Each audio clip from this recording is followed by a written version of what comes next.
host, Josh, and this episode is brought to you by Great Lakes Discs.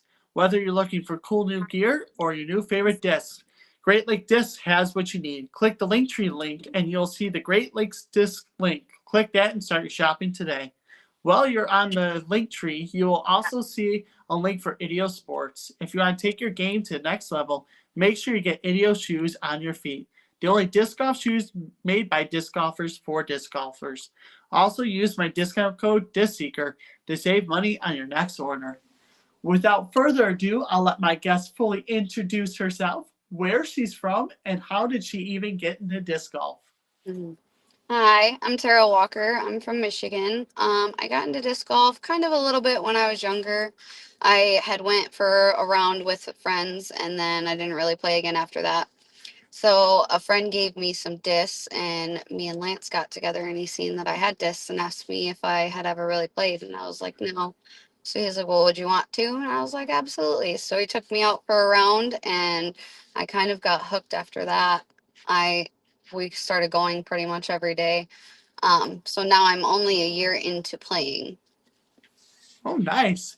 So was that kind of Lance's way of kind of asking you out on a nice little special date? Yeah, yep, absolutely. And he has played for quite a while, so on and off for quite a while. So he was super interested in hopefully getting into it with me. That's so cool. So the first round that you two did he allow you to ask questions and did he coach you or did he Oh just yeah, let you just throw absolutely. and have fun? No, he absolutely was like, do you want, he's like, how serious do you want to take it? And I was like, well, I would like to actually learn how to play it, And so he taught me like the basics of throwing backhand and told me like my natural throwing style with like how I was throwing in the beginning. And then gave me like pointers and different discs to use to try. So he definitely helped out big time. He's really good at like watching you and telling you kind of what you need to like fix a little bit. Well, that's really cool. So what is your natural throw? Are you a forehand or backhand? Backhand, and then it's like it usually just does like an Anheuser flex line. So I was like Yeah, that. I didn't really know anything about that until he explained it all to me. So it was cool to learn about all of that. that's really cool. Now, did you play in high heels for your first round or are you just in normal shoes? No, that was absolutely the high heels for the first round because it was a little date. So I was trying to be cute, and I kind of wear them all the time anyway for everyday wear. So I wore them out and it went good, and I just kind of wore them ever since. I've tried to wear other shoes like flats and tennis shoes and whatnot, and I guess I just have a muscle memory of wearing the heels and throwing in the heels now. So it doesn't go great when I don't wear the heels. Yeah, I was told last night I did an episode with Kevin, and he told me about the high heels. I was like, "There's no way!" So I had to watch a couple of your videos, and honestly, I'm so impressed on how you're able to throw in high heels. Thank you, thank you. I do get quite a few little compliments out on the course of people being like, "Wow, I can't believe you just threw like that in heels." And I would say like I am a wobbly person. Like I have postural orthostatic tachycardia syndrome. So it messes with like my balance and stuff like that. So I am normally more wobbly, but even in the heels and walking through the woods in the heels, I'm fine. I haven't ever like tripped and fell on my face or anything like that.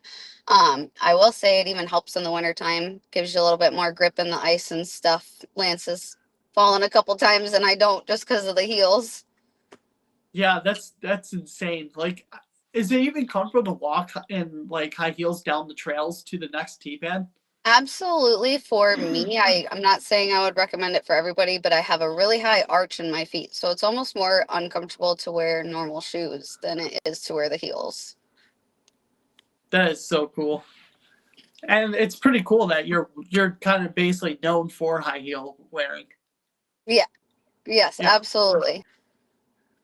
So your profile on Instagram, that's really cool, and how you're on the disc. And how did you like do that picture? Are you actually I balancing? Yeah, I seen the trend on I think it was TikTok at the time that I seen the trend on of everybody putting the discs together and trying to balance on them, and I was like, well, what if I did that in like the high heels? So we took some discs out and set it up, and It took a couple tries of actually like balancing, but after I got it, I stood there for a good minute and we got a couple photos and stuff. Yep. Yeah. With all the high heel wearing, you gotta have like killer calf muscles. I mean, they don't. I don't know. They don't look too muscly, but they're there. I'm sure. So, what is the disc golf scene like out by you? Is there like a lot of courses and a lot of women participation with leagues and stuff? I would say that there's definitely a lot of courses. We have one pretty much, I feel like, in every town now. Some are bigger courses, some are smaller courses. Other than that, I don't see too many women out playing. I do usually like when it's somebody's wife and they're playing with them and whatnot. So I would like to spread the word a little bit more and get some more girls out there and encourage them to throw. Um, it's a lot of fun and I don't know, it doesn't, it's can be like almost like therapy. It's just fun and relaxing and you're out in nature and it gives you something to do more than just walking around. I actually played the only tournament I've ever played. It was in Addison Oaks, and I was the only girl to sign up for the tournament. Wow. So, is it kind of, was it intimidating going to that tournament, just kind of knowing that you're going to be the only girl there, or was it kind of like exciting? Um, I think it was kind of more. It wasn't like exciting or intimidating. I was kind of bummed that I didn't have any girls to compete with, but I think that it just made me more relaxed because at that point I was only trying to, just get my best score. I wasn't trying to like actually compete for a place and like ranking. And with it being my first tournament, I think that was like the best way for it to go. Yeah. So, before we hopped on, we're talking about bag tags. Are you the only female competing for bag tags, or are there other females competing as well? I am the only female at the moment competing for bag tags. It's just a group of six of us right now. We're trying to get a couple more people involved, but it's a Twisted Disc Golf Club in Millington, and there's six of us, and it's a lot of fun. I'd like to get some girls out there. We've seen another club out today, actually, while we were playing, and there was a girl there, and I wasn't sure if she was playing or not, but it'd be super cool to link up with them and be able to play around with them. Yeah. Did they? Do you know what club they were, or like I any of the? think I seen them on Facebook, but I don't remember what club. I'm gonna have to go back and look though. Okay. I was gonna see. I was gonna say, do you remember what the logo looked like? No, I don't. I know it Okay. was a club that is like close to my area, so I think it's just another club like in Millington area. Okay. So, since you've only been really playing for a year, do you have like a top five courses that you love to play? I do in the area. I would say Addison Oaks was a pretty good one. It's very challenging, longer holes and stuff. Lots of trees and elevation. And then I would go probably Frankenmuth. It's Memorial Park. They have lots of open holes and long holes. It's a lot of fun. For like, not hitting as many trees that day.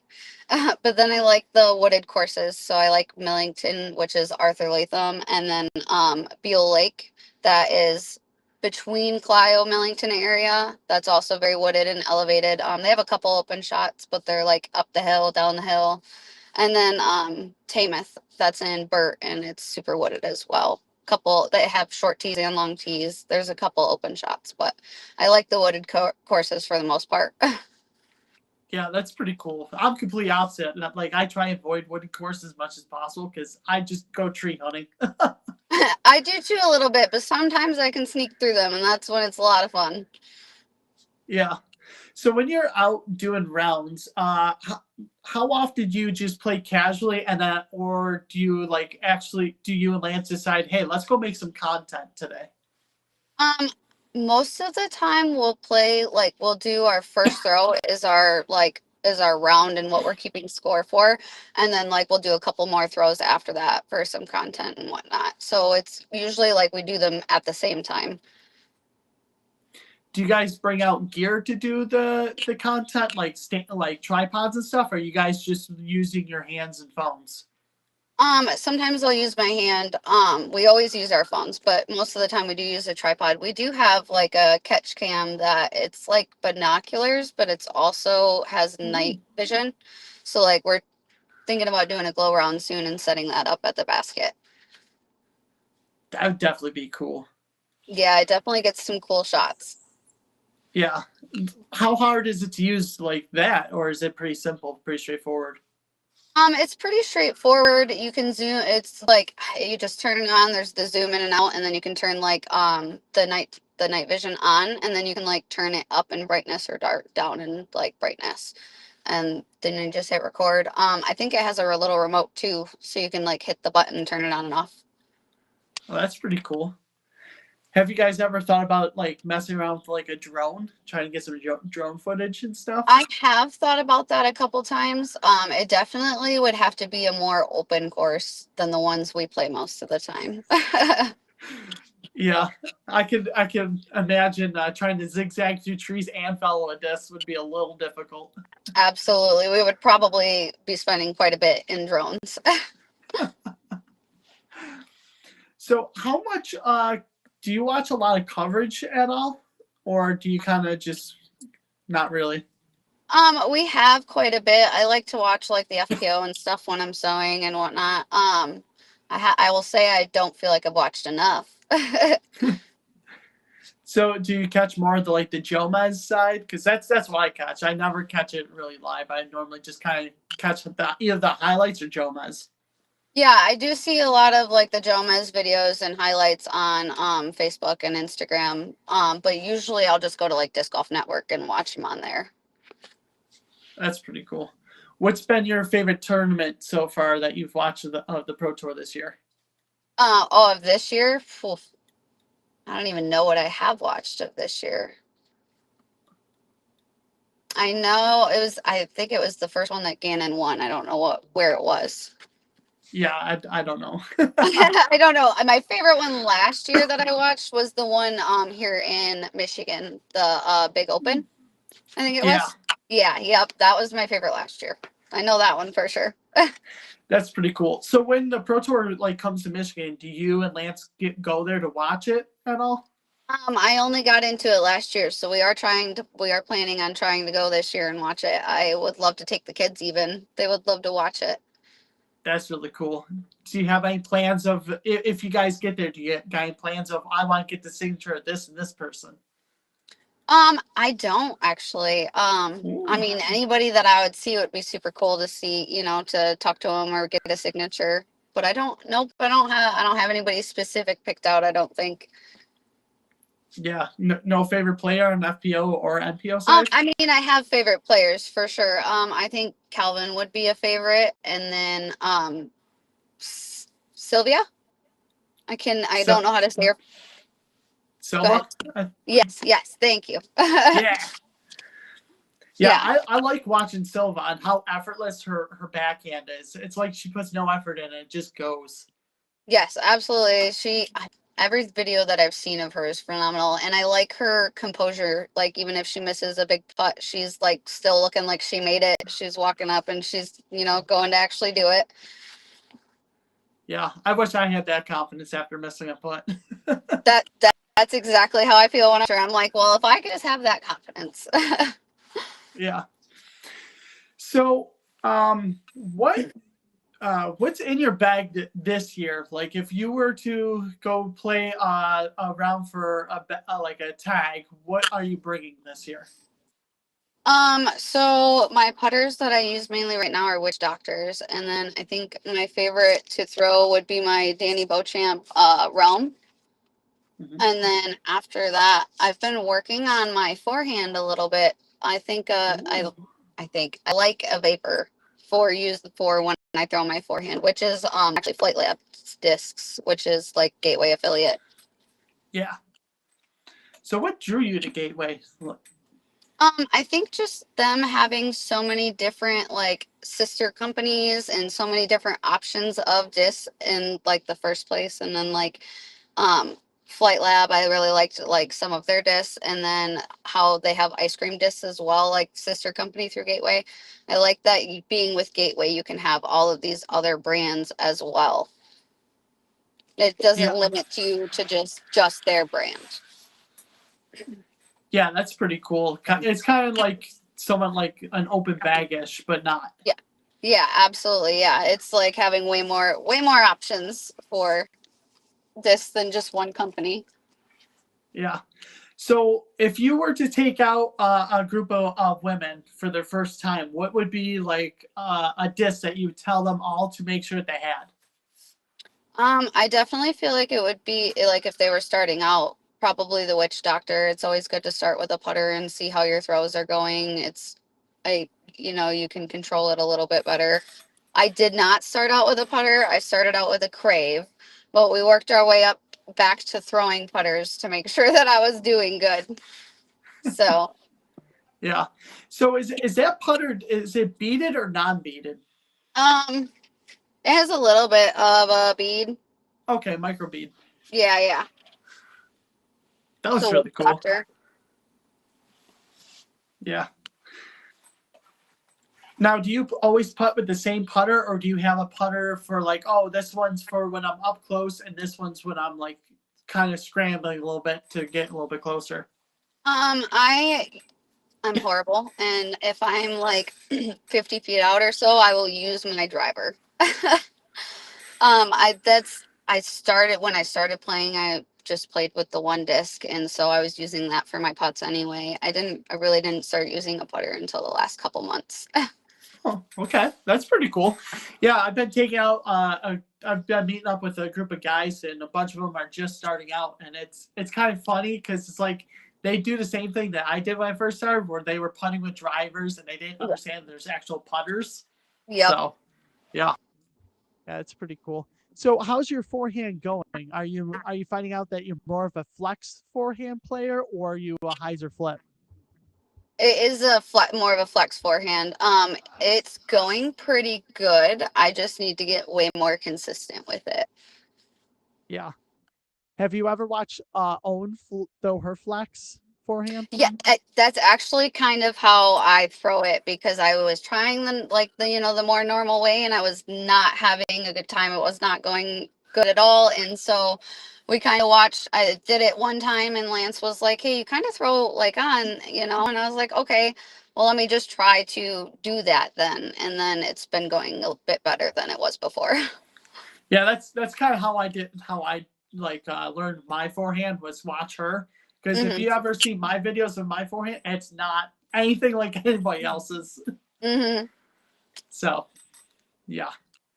And it's pretty cool. Like the one time Owen was asked about it and like if she was ever gonna fix her forehand form, she goes, I know it's not right, but I don't care. I'm just gonna go with it. Yeah, if it's not completely broken, if it's going good, why fix it? Exactly. So, what is 13 Chalk Bags? Because I seen that you are a co-owner of that. So, how did you get involved with this? Where did it start from, and what actually is it? So it actually started as just an idea of me and Lance laying in bed talking, and he was like, I don't like how I always get chalk all over my bag and all over my clothes. Um, I don't like also having to shove the chalk bags back in the little Ziploc bags. He's like, I wish that some chalk bag company would just make like a little carry bag on the outside of the bag that hangs there and is easy to slide your bag in and out and like keeps it dry.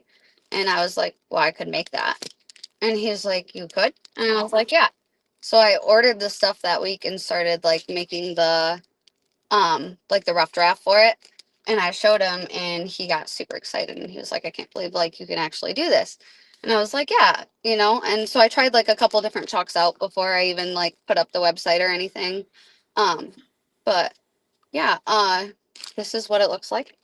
It's just a little carry bag Ooh, that clips on your bag.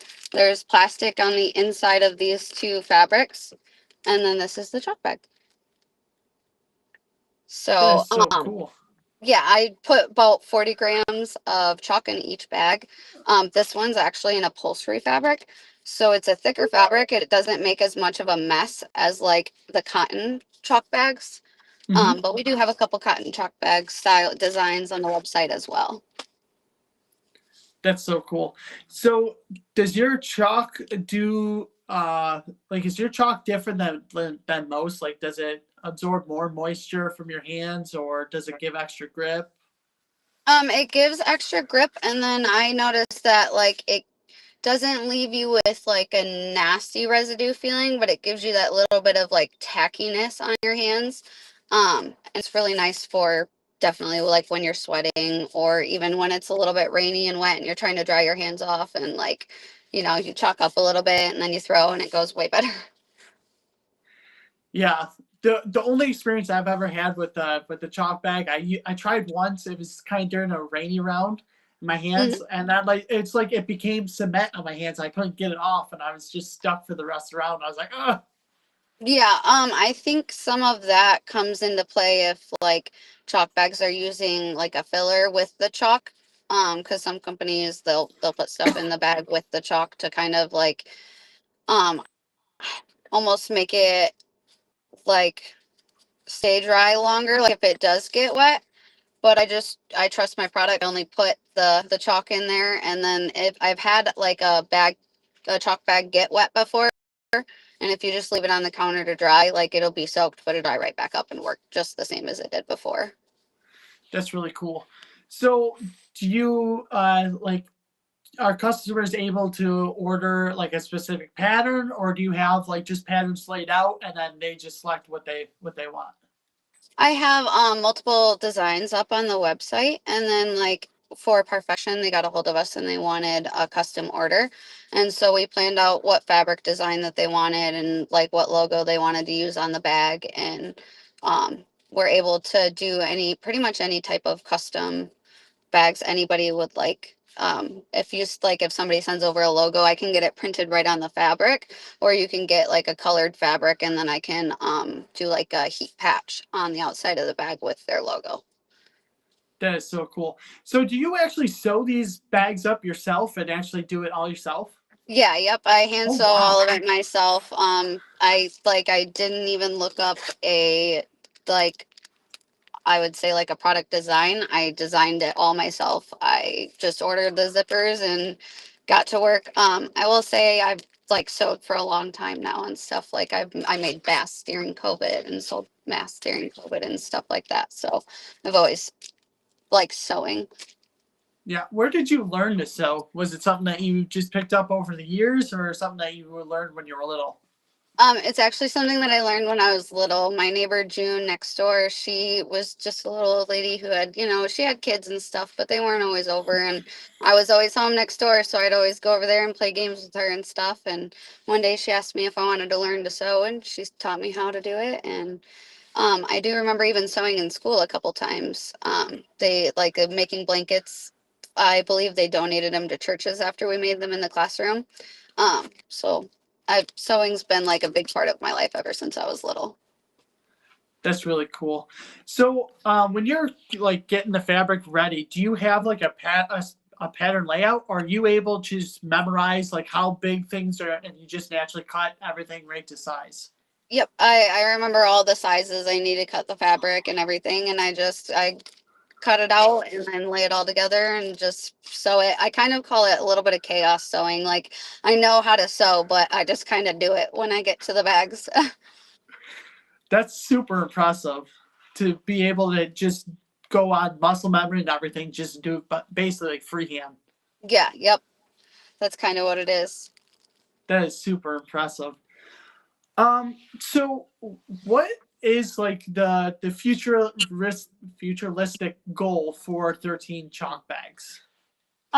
We have a couple other things that we plan on like designing and dropping on the website for like card accessories, bag accessories and stuff like that. Um, Eventually we'll offer like little patches if anybody wants patches and stuff. I'm working on getting the right kind of paper for it, but I'm working on temporary tattoos for the kids. Those will just be like little freebies to throw in orders and stuff like along with stickers, but we're working on quite a few little things to drop on the website. That's pretty cool. So is Lance as like creative with like artistic as you are with your crafts, or is that more so your thing? Crafts, I would say more my thing, but he is definitely artistic in like the sense of music and drawing and coloring and all of the other hobbies. He's really good at gardening and designing like little landscaping, like figurines and like fairy areas and stuff like that. So he's definitely artistic too. You guys are like the perfect dynamic duo for that stuff. Absolutely. He's constantly brainstorming and telling me things that I should make for sure. That's really cool. So, as we're keeping this one kind of short for you, do you have any questions for me as we're wrapping this up? I did actually. Sweet. So I wrote it down because I didn't want to forget. What made you want to start a podcast? Um, well, I was watching a pro tour event. I think it was like last year, and then I kind of noticed like only people who win ever get these interviews. And then I'm thinking to myself, every disc golfer has like a story and like a reason why they got into disc golf, but not everyone has a way to share it. So I was like, I want to start a podcast, give people a platform so they could share their stories, get it out there. Cause I feel like disc golf has like a very unique culture to it where Mhm. like everybody has such a unique story to them. So I figured no better way to give them a platform, get their story out there than this. I absolutely love that. That is a great idea behind it. And then I had one more actually. What's the best way that your viewers can help support you? Um, just kind of watch the episodes and then share them. I guess. I mean, uh, sharing it would probably be the best way to support. It'll get the show out there more, and then it'll get people to notice. Hey, there's a platform for me to share my story, and then I can get them on and get their episode out there. Yeah, absolutely. That sounds great. Yeah. So my final question for you is, where can people find you and follow you? They can find me on Facebook or Instagram. On TikTok as well, but I'm not as active on there. But no matter what, you can just look up Tara Walker and it'll pop up for you. Cool. Hey, thank you for taking the time out of your day to hop on. Thank you so much. I enjoyed being on.